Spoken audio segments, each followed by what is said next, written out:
अब इतना सारा पैसा आपके घर के प्लम्बिंग में खर्च करने के बावजूद ना तो आपको नल में प्रेशर मिल रहा है, ना तो पानी का प्रेशर आपको शावर में दिखाई दे रहा है, और आपने कहीं पर भी कोई भी चीज कमी नहीं की है, ब्रांडेड पाइप से लेके ब्रांडेड नलों का इस्तेमाल किया है, फिर भी आपको पानी का प्रेशर नहीं मिल रहा है। पानी का प्रेशर नहीं मिलता है तो शक की सुई पहले जाती है आपके नलों के तरफ। ऐसा कहा जाता है कि आपका नल जो है वो जाम हो चुका है। नलों के अंदर जो स्पिंडल होते हैं उन्हें चेंज करवाने के बाद भी आपको पानी का प्रेशर नहीं मिलता है, तो उसका कारण आपके घर की गलत प्लम्बिंग भी हो सकता है। तो ऐसी समस्या तभी होती है जब आप गलत तरीके से अपने घर का प्लम्बिंग वर्क करते हो ऐसे समय में। तो आज के इस वीडियो में हम यही जानेंगे कि सही तरीके से किस तरह से प्लम्बिंग की जाती है जिससे कि आगे चल के आपको पानी का प्रेशर मिलने में दिक्कत न हो। क्योंकि कभी कभी सिर्फ नलों में दिक्कत नहीं होती है, गलत तरीके की प्लम्बिंग करने की वजह से भी आपको पानी का प्रेशर नहीं मिलता है। अब आज का ये जो वीडियो है यहाँ पर हम ये जानेंगे कि आप किस तरह से घर की प्लम्बिंग करवा सकते हो जिसमें कि आगे चल के आपको पानी का प्रेशर मिलता रहे। अब पानी का जो प्रेशर है वो सबसे ज्यादा अगर किसी चीज के ऊपर डिपेंड होता है तो वो चीज है आपके पाइप का साइज। अब हम सभी को पता है कि जितना बड़ा पाइप होगा उसके अंदर से उतना ही ज्यादा पानी बहेगा। पाइप के डायमीटर का जो फॉर्मूला है वो होता है π/4d²।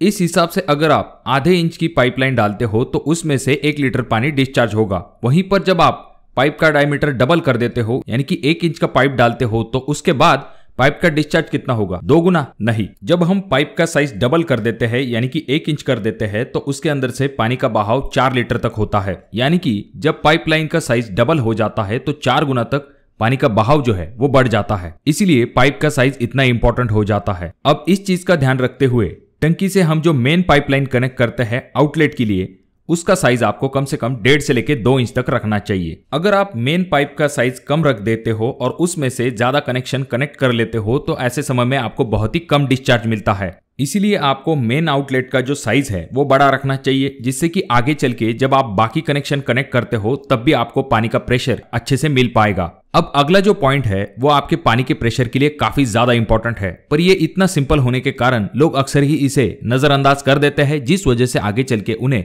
पानी का प्रेशर सही से नहीं मिल पाता, और वो चीज है एयर वेंट। पैसे बचाने के चक्कर में या फिर काम बचाने के चक्कर में लोग एयर वेंट नहीं निकालते हैं। इसका नुकसान ये होता है कि जहां पर आपका बेंड होता है वहां पर एयर जाकर समय के साथ जमा हो जाती है। अब ये एयर पानी से हल्की होने के कारण पीछे के तरफ तो नहीं जा सकती है, पानी के साथ ये आगे की तरफ ढकेल दी जाती है जिस वजह से आपको पानी का प्रेशर बहुत कम मिलता है और नलों में से आपको एयर की आवाज सुनाई देती है। ऐसा लगता है कि पानी बहुत आ रहा है पर एक्चुअल में पानी के साथ हवा भी आती है जिस वजह से पानी का प्रेशर आपको कम मिलता है। अगर आप ये एयर वेंट नहीं निकालते हो तो आपको 5% से लेके 6% तक पानी का डिस्चार्ज जो है वो कम मिलता है। तो इसीलिए आपको इस तरह का एयर वेंट जरूर देना है जिससे कि आपके पाइप में किसी भी प्रकार का एयरलॉक न बने और पानी सही तरीके से डिस्चार्ज हो पाए। अगर आप इस एयर वेंट को दे देते हो तो इससे आपका जो पानी का डिस्चार्ज है वो 5 से लेके 6% तक बढ़ जाएगा। और इस एयर वेंट को निकालते समय भी लोग एक छोटी सी गलती कर देते हैं जिस वजह से एयर वेंट इतनी अच्छे तरीके से काम नहीं कर पाता है।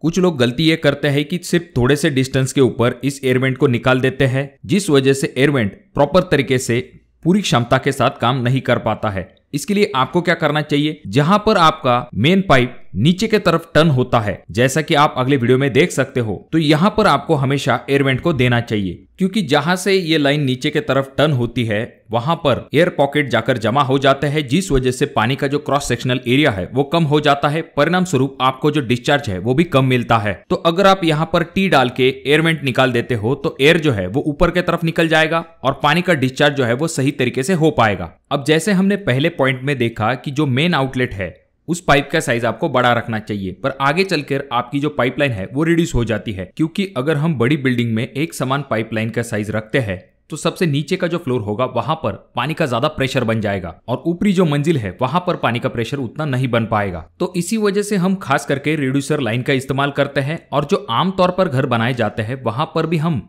प्लम्बिंग लाइन को रिड्यूस करते हैं जिससे कि सभी जगह पर पानी का प्रेशर एक समान बना रहे। पर जब भी आप लाइन को रिड्यूस करते हो तो आपको कुछ चीजों के तरफ ध्यान देना पड़ता है, जैसे कि प्लम्बिंग लाइन को रिड्यूस करने के लिए हम इस तरह के रिड्यूसर का इस्तेमाल करते हैं जहां पर होता यह है कि प्लम्बिंग लाइन का जो डायमीटर है वो कम होने में मदद मिलती है। अब यहाँ पर कुछ लोग गलती ये करते हैं कि वो पहले रिड्यूसर को लगा देते हैं उसके बाद जाकर टी को लगाते हैं, पर आपको ऐसा नहीं करना है। इससे होगा ये कि पानी पहले रिड्यूस हो जाएगा उसके बाद डिस्ट्रीब्यूट हो जाएगा जिस वजह से पानी का प्रेशर कम मिल पाएगा।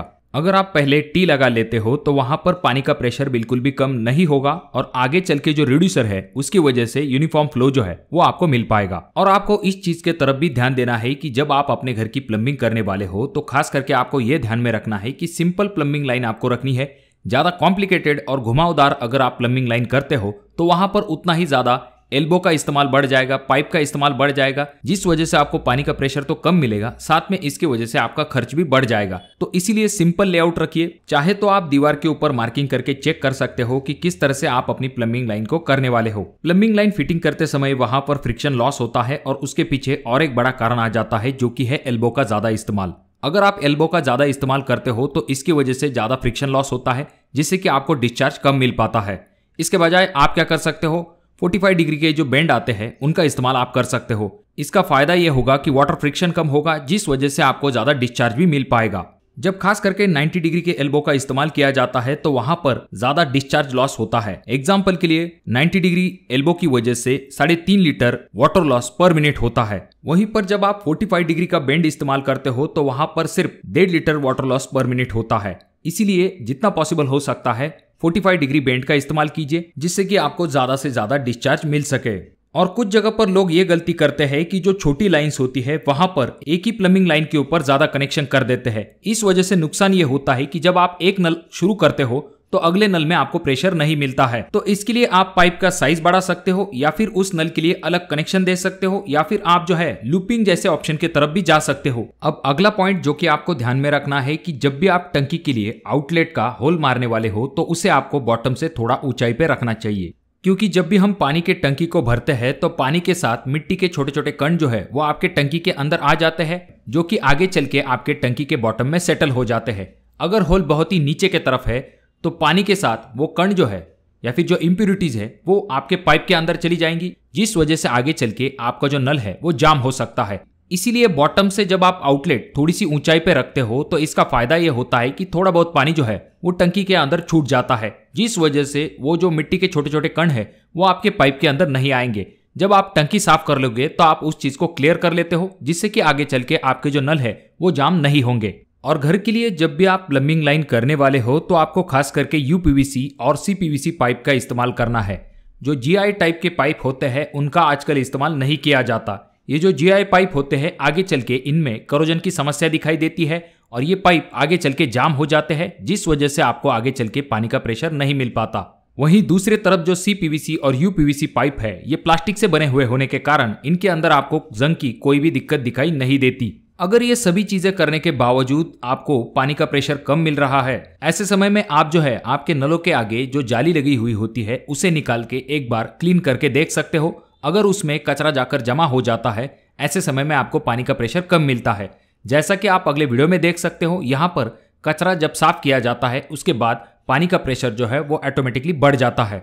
तो अगर आप इन बातों के तरफ ध्यान दोगे तो आपको पानी का प्रेशर अच्छे से मिल पाएगा। अगर आपके कोई सवाल है तो कमेंट बॉक्स में कमेंट जरूर कीजिए। वीडियो अच्छा लगा हो तो जरूर इसे लाइक कर दीजिए। चैनल पे अगर आप लोग नए आए हो तो चैनल को जरूर सब्सक्राइब कर दीजिए। वीडियो बहुत ज्यादा ही अच्छा लगा हो तो अपने दोस्तों के साथ शेयर कर दीजिए। और ये जो तीनों वीडियो है इनमें से कोई एक वीडियो आपके जरूर काम में आ सकता है।